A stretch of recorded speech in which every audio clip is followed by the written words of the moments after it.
Thank you all for joining us today. I'm JB Bird at the University of Texas at Austin. We're very excited today to bring you this Zoom briefing with our new president, Jay Hartzell. We no longer have to think about whether to capitalize the I in interim when we put that in front of his name in our news releases. Just a reminder of our format here. We'll have President Hartzell just make some brief opening remarks. And while he's doing that, please be thinking of questions you want to ask. And you can put questions up in the chat area. Feel free to ask multiple questions. It helps if you get them up while he's giving his remarks so we have some ready to go. We'll have another briefing before long. I know many of you have been asking those questions over the last week about some of the detailed public health and medical questions around campus. And we'll have a briefing before long with some of our health experts. So that's on the docket for us to put together for you. You're welcome to try the president with those questions today, but mostly he's going to focus on being president and leading us into the future. So with no further ado, let me introduce President Jay Hartzell, just to make a couple remarks, and then I'll take questions and throw them to the president. Jay? Great, thanks, JB, and it's a pleasure to join you today. I was going to say it's a pleasure to see you, but mostly I just see names and things on the screen instead of faces. But we appreciate you taking time out of your schedules to join us and get a chance to catch up on what's going on with the university. Today's obviously a special day for me. I put it in the communication to campus earlier. It's a dream come true. As a Longhorn graduate who went away and then came back as a faculty member, I never thought this day would come here. It wasn't on my radar, but here we are, and I'm just thrilled and honored and very happy to be in this seat. And as I think about why I'm happy and why I think it's a good time to be at the University of Texas, I think a lot about what makes us special and think about our status, our scale as a university, the breadth of expertise across disciplines and fields, the scale with which the University of Texas can do things, the platform we have to go out and change the world. Our location is special. We're in a thriving state where people continue to want to be and to move, a state that creates companies and jobs and drives innovation and change. And then within that state, we're in Austin, which is on the short list of destination cities for talent. And whether that's in our case, faculty, staff, or students, people want to be here. Companies want to come, organizations want to come and be around that talent. And we have this virtuous cycle of talent with companies and more talent. And that's been just great for not only our university, but our city and our state as well.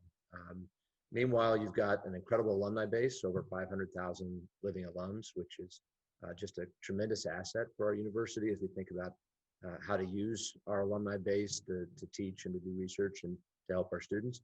And then the students themselves are fantastic. And we're blessed with a thriving state with more people who want to come than we have spots. And so the student body just seems to get stronger every year. They're also known culturally as a really good group to work with, to get along with, and they largely view what they do as a team sport. And so because of that, we enjoy working with them. And then when they get out in the world, others enjoy working with them too. So for all those reasons, I think it's a great time to be a Longhorn, and I look forward to seeing what we can do next. So I'll stop there, JB, and hand it back over to you. Great. And our first question goes right to the responsibilities of being president. So why is proactive community, this is from Claire McInerney at KUT, why is proactive community testing for COVID-19 on campus falling far from the 5,000 tests a week goal? Yeah, it's a good question. And we've been talking a lot about how we can ramp up the uptake of our testing. And the 5,000 tests is more about our capacity and how many tests we know we can deliver successfully per week.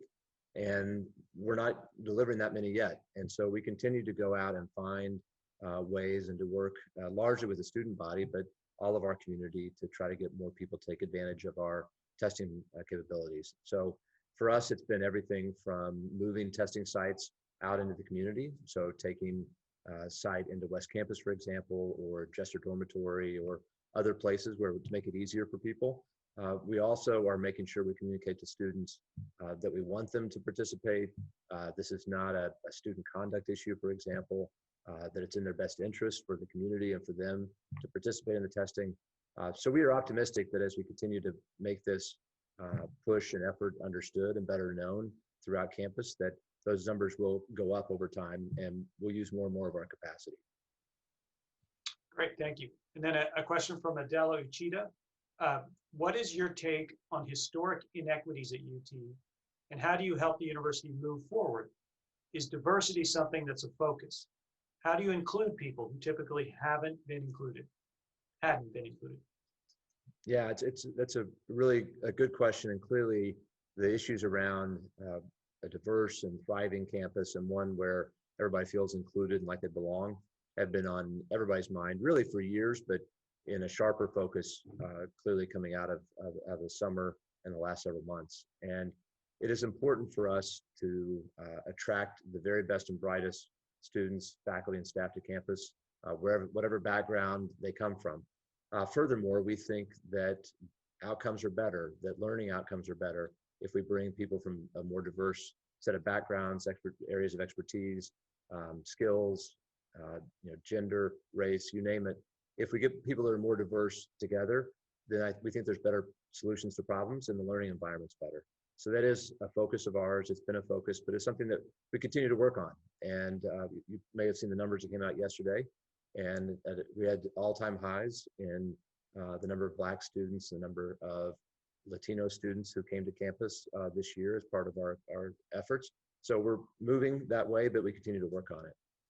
And part of it, just one more point, I guess, to say is that we realize there is a feedback that by making the campus more welcoming and more inclusive, we think more top talented students who are admitted to the university will pick us.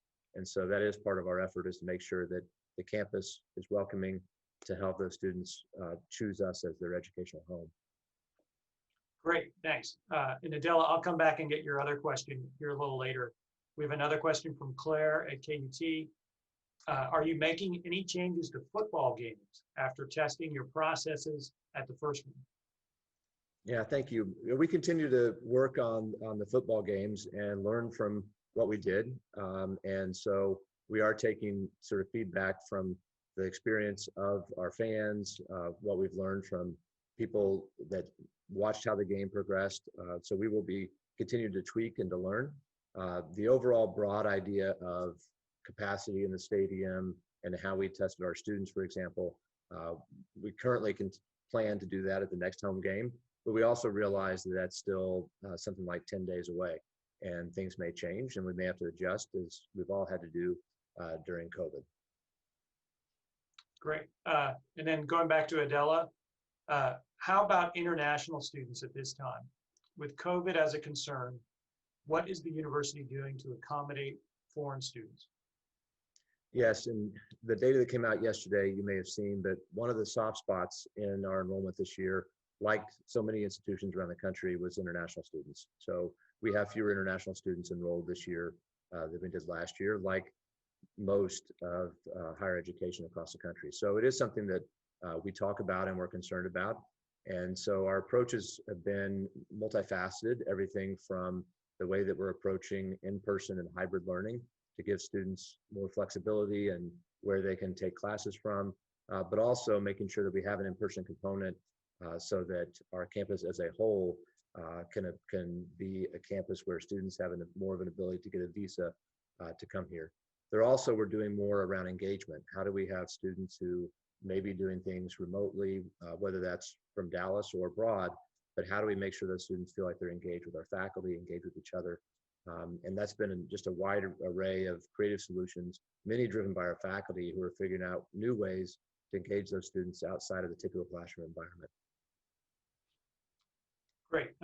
Madeline Meckelberg at the Austin American Statesman asks, what will your priorities be in the coming legislative session? What will be the impact of the mandated budget cut from state leaders on university operations? Yeah, that's one of the new joys of becoming permanent president, is figuring out how to get into my first ever legislative session. So first, in terms of priorities, I think we're going to continue to focus on what makes the University of Texas excellent. and coming back to the pockets that we have, which are many, where we are a world leader, and we'll come back and tell that story. Make sure that the legislative body understands why Texas benefits from having a world-class flagship university.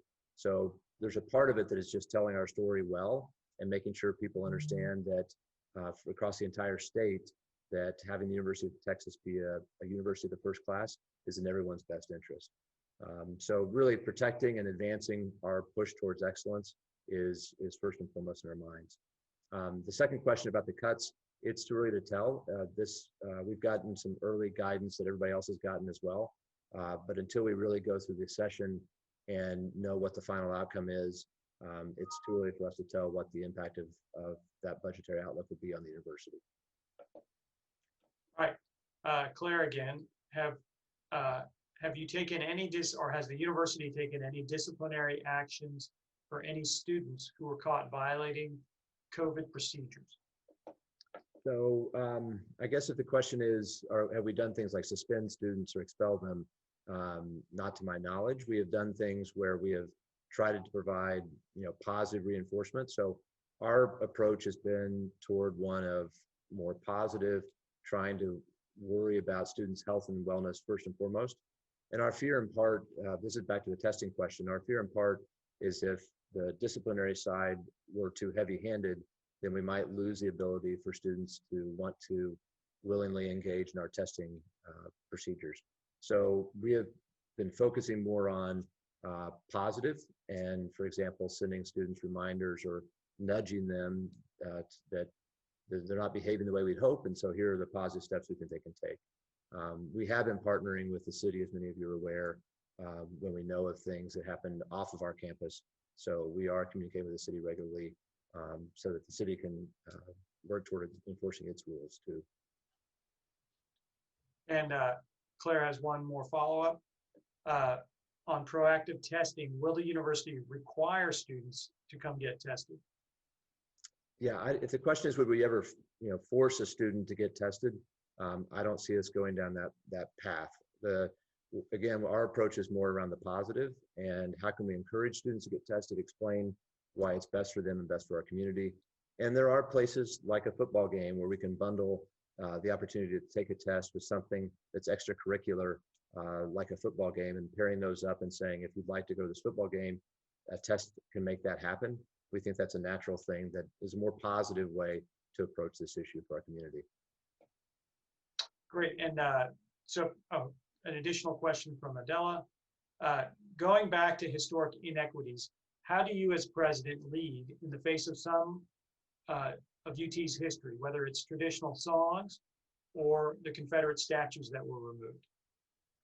Yeah, I think that the two things that come to mind to me as the president are, one is having people understand our history. And I think it is important as an institution of higher education that we think about our role in educating. So we need to make sure that we're telling the accurate and full representation of our shared history, and that could include everything from our school song to statues to other parts of life on campus throughout time. So I think there is a part that's on us to be an educational institution and to tell that story well. But the other thing I think as a leader is to try to focus on what we have in common, focus on our common ground, our shared perspective. The vast majority of times we line up in our shared goals, and we want the university to be great. We all want to work together. We want our students to have great outcomes. We want our faculty to do great work.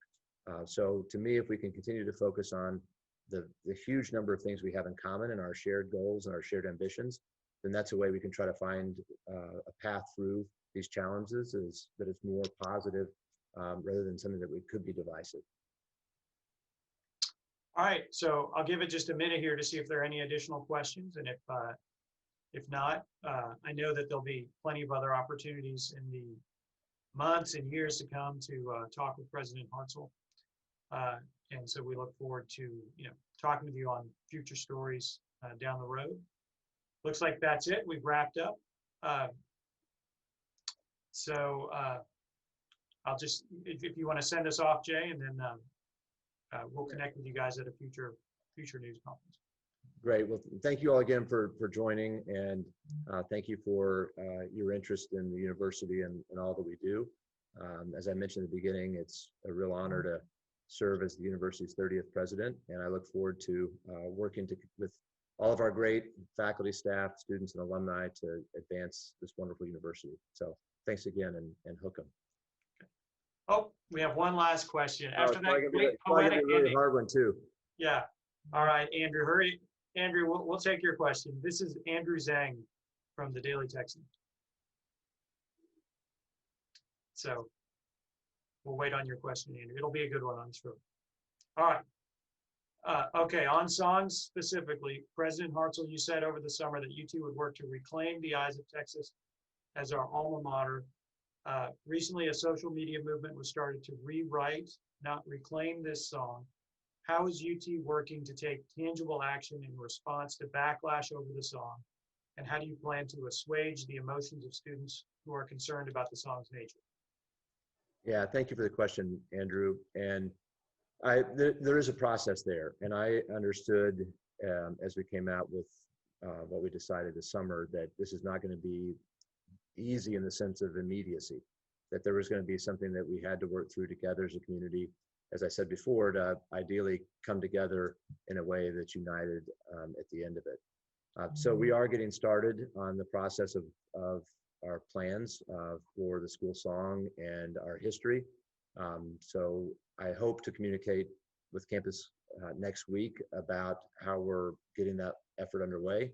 As I mentioned in the previous remarks, I think it's important to start with the history. So we're going to spend some time and effort using some of the expertise we have on campus to get that history done well and to tell that story fully for all of our campus.